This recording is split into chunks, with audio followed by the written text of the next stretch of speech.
सबसे पहले गणपति बप्पा मोरया। आज मैं आपको गणेश जी और माँ लक्ष्मी की कहानी सुनाती हूँ। ये कहानी हमारे भक्ति और संस्कृति से जुड़ी है।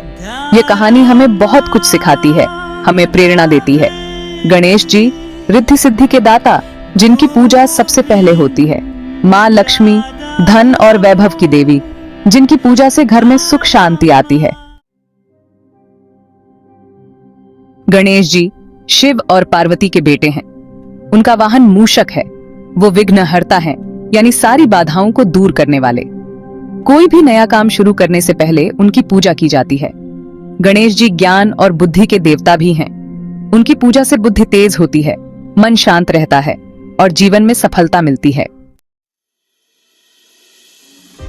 एक बार देवताओं और असुरों में बहुत बड़ा युद्ध हुआ। देवता हार गए और बहुत निराश हुए। तब वो भगवान विष्णु के पास गए और उनसे मदद मांगी। विष्णु जी ने कहा, चिंता मत करो, मैं तुम्हारी मदद करूंगा। तुम समुद्र मंथन करो। प्राचीन काल की एक अद्भुत कथा है, जिसमें देवताओं और असुरों ने मिलकर समुद्र मंथन किया। यह मंथन एक महान उद्देश्य के लिए किया गया था, जिसमें अमृत की प्राप्ति की आशा थी। इस प्रक्रिया में दोनों पक्षों ने अपनी पूरी शक्ति और सामर्थ्य का प्रयोग किया। समुद्र मंथन के दौरान समुद्र से 14 अद्भुत रत्न निकले। ये रत्न अपनी अद्वितीयता और दिव्यता के लिए प्रसिद्ध हैं। हर रत्न का अपना एक विशेष महत्व और गुण है, जो उसे अनमोल बनाता है। इन्हीं रत्नों में से एक थी माँ लक्ष्मी। माँ लक्ष्मी का प्रकट होना एक अत्यंत शुभ और मंगलकारी घटना थी। उनके आगमन से चारों ओर खुशियों की लहर दौड़ गई। माँ लक्ष्मी कमल के फूल पर विराजमान थीं।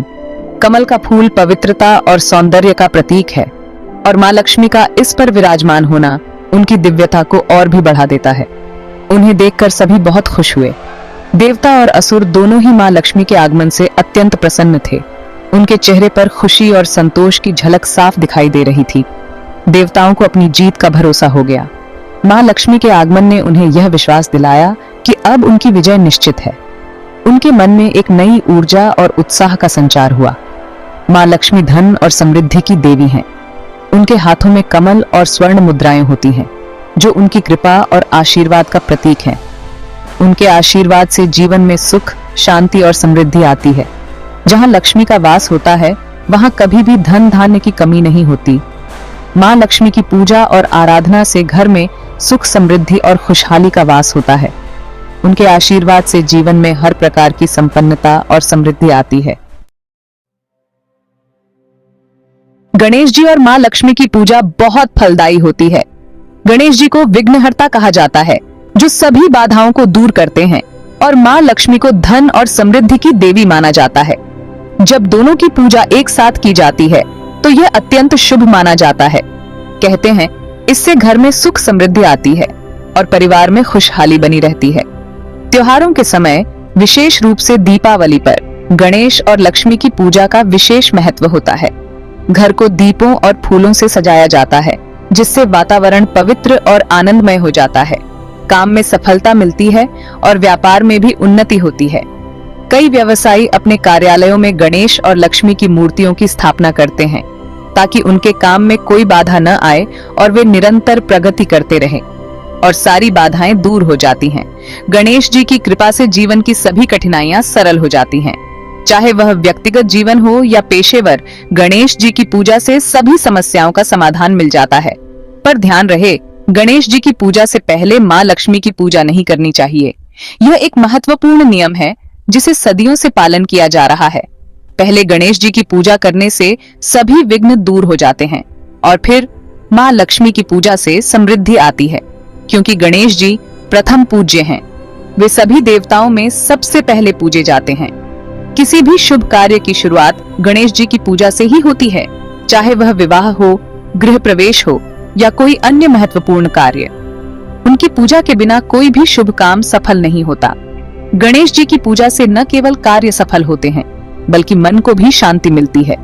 इसलिए हर शुभ अवसर पर गणेश जी और माँ लक्ष्मी की पूजा अवश्य करनी चाहिए, ताकि जीवन में सुख, शांति और समृद्धि बनी रहे।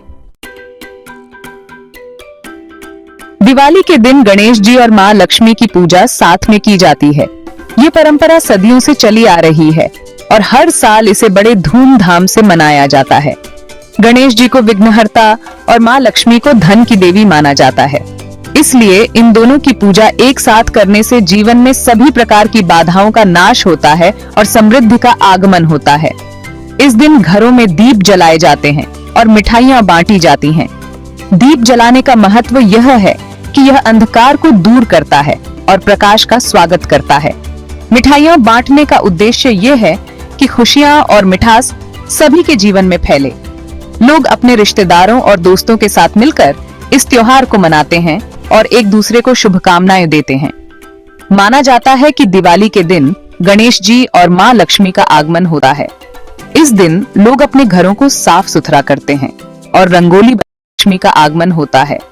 इस दिन लोग अपने घरों को साफ सुथरा करते हैं और रंगोली बनाते हैं ताकि देवी देवता प्रसन्न हो और उनके घर में प्रवेश करें। गणेश जी और माँ लक्ष्मी की मूर्तियों को विशेष रूप से सजाया जाता है और उनके सामने दीप जलाए जाते हैं। यह विश्वास है कि इस दिन देवी देवता अपने भक्तों के घरों में आते हैं और उन्हें आशीर्वाद देते हैं। कहते हैं, जो भक्त सच्चे मन से इनकी पूजा करता है उसके जीवन में सुख समृद्धि आती है और उसे कभी भी धन धान्य की कमी नहीं होती। पूजा के दौरान भक्त गणेश जी से सभी विघ्नों को दूर करने की प्रार्थना करते हैं और माँ लक्ष्मी से धन धान्य की प्राप्ति की कामना करते हैं। इस दिन की पूजा का फल यह होता है कि भक्तों के जीवन में खुशियां और समृद्धि बनी रहती है। दिवाली का यह पर्व न केवल धार्मिक महत्व रखता है बल्कि यह सामाजिक और सांस्कृतिक दृष्टि से भी बहुत महत्वपूर्ण है।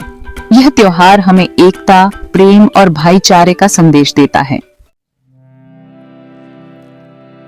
गणेश जी और माँ लक्ष्मी का आशीर्वाद पाने के लिए हमें हमेशा अच्छे काम करने चाहिए। हमें गरीबों की मदद करनी चाहिए और कभी भी किसी का बुरा नहीं सोचना चाहिए।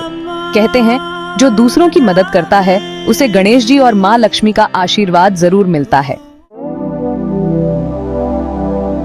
हमें गणेश जी और माँ लक्ष्मी की पूजा सिर्फ धन दौलत के लिए नहीं करनी चाहिए। हमें उनकी पूजा सच्चे मन से करनी चाहिए। हमें उनसे अच्छे गुणों की कामना करनी चाहिए। कहते हैं, सच्ची भक्ति से की गई पूजा का फल जरूर मिलता है। हमें अपने जीवन में हमेशा अच्छे काम करने चाहिए और ईश्वर पर विश्वास रखना चाहिए। गणेश जी और माँ लक्ष्मी की कहानी हमें बहुत कुछ सिखाती है। ये कहानी हमें बताती है कि सच्ची भक्ति और अच्छे कर्मों से ही सुख समृद्धि मिलती है। हमें इनकी पूजा सच्चे मन से करनी चाहिए और अपने जीवन में हमेशा अच्छे काम करने चाहिए।